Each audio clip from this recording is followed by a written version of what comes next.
Alright guys, so this is going to be my review of the one-shot Green Lantern Space Ghost crossover, which came out yesterday, and it's the start of the crossovers of the start of the Hanna-Barbera DC Universe crossovers, which we've got Top Cat and Batman in a story involving Adam Strange and Johnny Quest, as well as the Flintstones and Booster Gold. I think that's about it.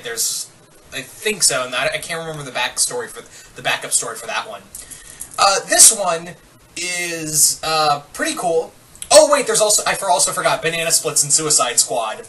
Yes, Banana Splits and Suicide Squad. Just let that one sink in, people. Anyway, so let's talk about this story. This was okay. Nothing to go home and rave about, but it was pretty good. If anything, it kind of reminds me of a Star Trek Next Generation story. It does feel a lot like a story right out of Star Trek. And what I mean is that, because of the moral of it, anyway. So, well, I shouldn't say TNG, it'd be more original series, but I digress. So the story is that Selak has sent Hal into another universe, because I guess Green Lanterns can do that. And they're looking for a distress signal about a weapon. And at the same time, there are other people who have gotten that message. In particular, Space Ghost, as well as Larfleeze and Zorak. And you may be thinking to yourself, oh man, a team up between Larfleeze and Zorak? That's so cool. That doesn't happen here. If anything, they just show up for a brief moment. And that's about it. They're not even the main focus of the story, which is alright, because the story itself is pretty interesting. But yeah, I also like in this comic that it does fall, and I don't know if they kept this in Future Quest, but basically, if you guys have ever read the Joe Kelly Space Ghost origin comic, it talks about Zorak being like a hive mind, so whenever one dies, another Zorak is just instantly there. And that's what it carries into in this comic, of the whole thing of when they bring in Zorak, and I was like, oh, that's cool! I like that! And it's also the same art, the comic for this story is the same artist of that comic, Ariel Ovoletti. So I was like, oh, that's cool. But anyway, so, as per fucking usual with these, I don't know you, you don't know me kind of situations, Hal and Space Ghost get into a fight, they fall on this planet, which is it, because again, this feels like, this is where the Star Trek element comes in, because this race and the whole story behind it feels like something out of Star Trek, where as civilization has advanced, but they don't believe that that there's anything else out in space. They just believe the sun and moon, and that's it. There is nothing else out there. There's no aliens, there's nothing, and it's heresy to speak otherwise.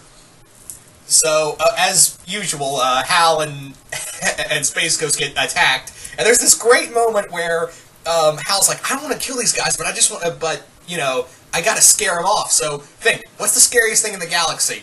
Oh, I know. And he makes this giant construct of Batman, and they all start running away. And Hal's like, man, Bruce is scary on every planet. Yeah. So Hal finds the source of the signal, and once again runs into Space Ghost. And the two of them fight again until this girl comes along and uses her robot to knock them out and steal the power, Space Ghost power bands and the Green Lantern ring. Which, here's the weird thing, and maybe I'm just not, rolling with it right. But if the ring is off of Hal, wouldn't the suit come off as well? Because Hal wears the suit for a good amount of time when he doesn't have the ring. I don't know. Anyway, so the real story is that it wasn't a weapon at all. It's just their language for vehicle. In this alien race, language is for vehicle.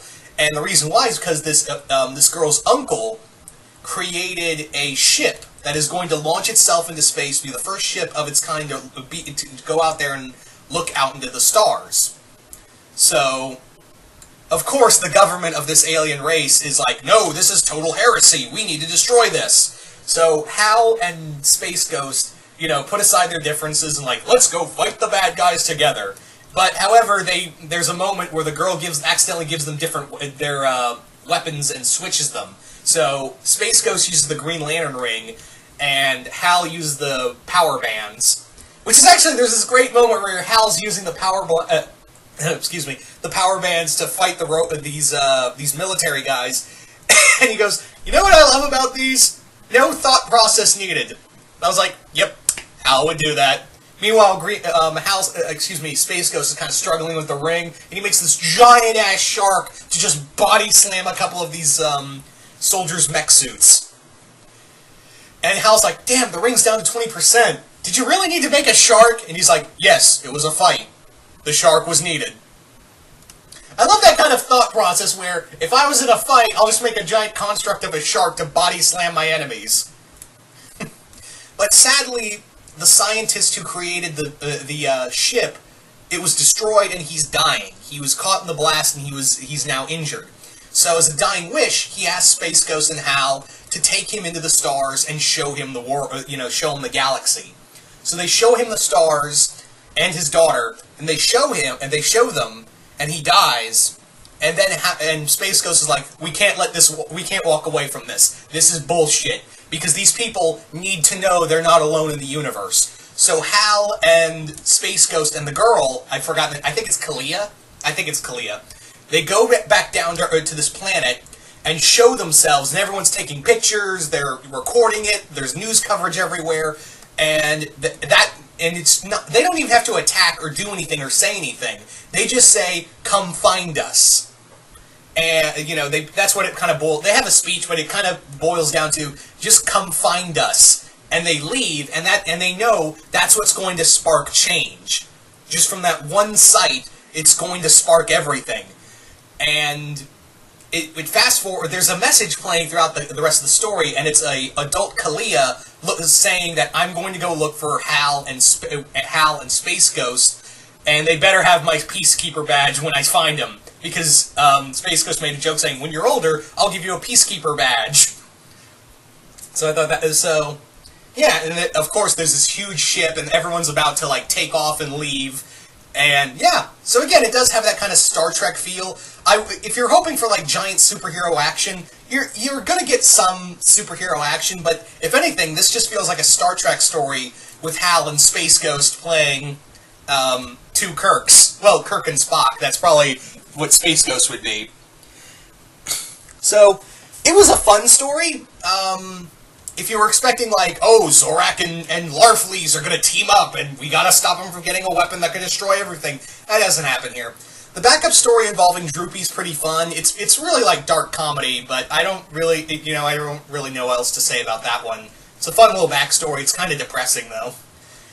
Anyway, so the Space Ghost Green Lantern comic, it was it was okay. It was pretty good, and it's a nice little starting point for the next few crossovers coming out for this series. So you guys tell me if you've read the Star Trek Green Lantern Space Ghost crossover. Just comment below, let me know what you guys thought of it. And once again, hope you all enjoyed this review, and I will see you guys later.